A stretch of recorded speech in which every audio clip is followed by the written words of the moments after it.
Hey everybody, this is Stefan from Lush and Salty Aquariums. I just did a face-to-face video for you all explaining this wonderful place that I hike to collect mosses and rocks. And you know, because I don't do editing, I can't cut back and forth. Well, I could, but I choose not to. I mean, it takes me, well, you get the drift. But I wanted to show you some of what I am looking at because it's pretty awesome.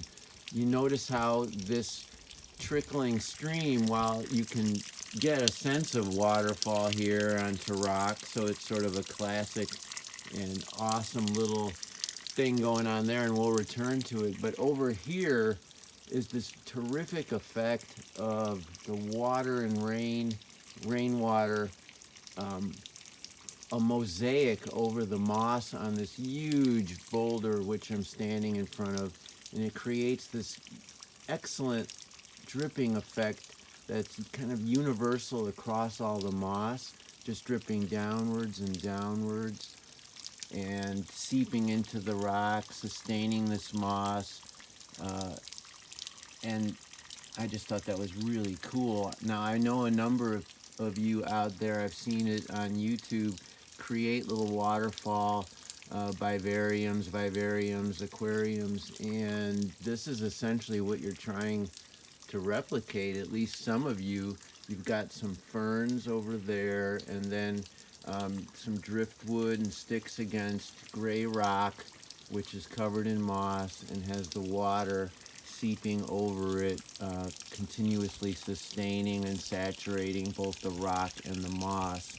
So over time, as it dries out, there'll be so much water saturated in this area, it'll sustain the moss for a period until it all browns over until the next rains. I love this. Look at this little ledge effect here. Isn't that cool? And then you see the gorgeous wet gray rock peeking right through it.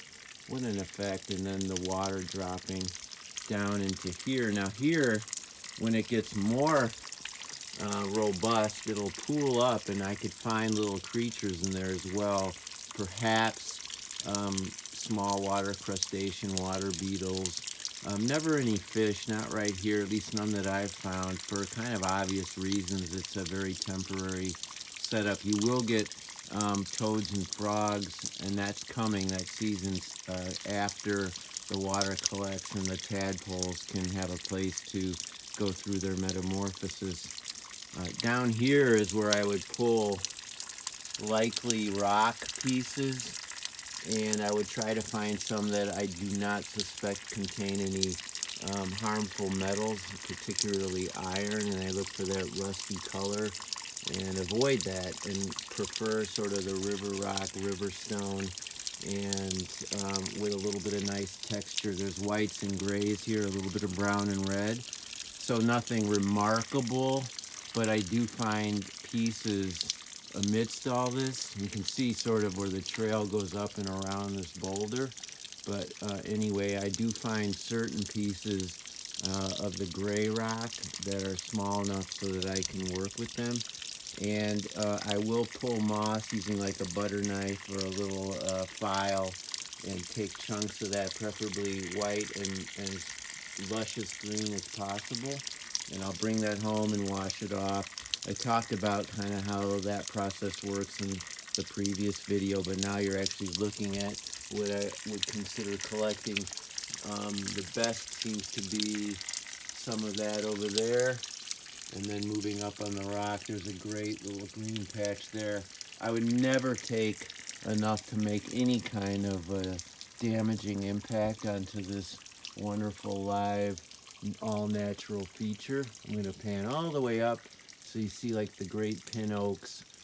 These trees always look like they're half dead. I don't know that that's even remotely true, but even if it were, it just becomes part of the biodiversity of this ecosystem. And even though I'm right behind my house, literally this is 40 minutes walking from my door, not driving anywhere, it looks like what it probably did a long time ago. And I can imagine the indigenous peoples of this area actually coming here to collect water and hunt, and I don't think fish, because as I said, this is not where the salmon come up even when the water's raging. It's just not that part, although those rivers and creeks are really close to here as well. This is not that. All right, everybody, I hope you enjoyed this look at some of the biodiversity and where I collect mosses, stone, and driftwood. And as always, keep your hands in the tank and sometimes your feet on the trail. Ciao for now.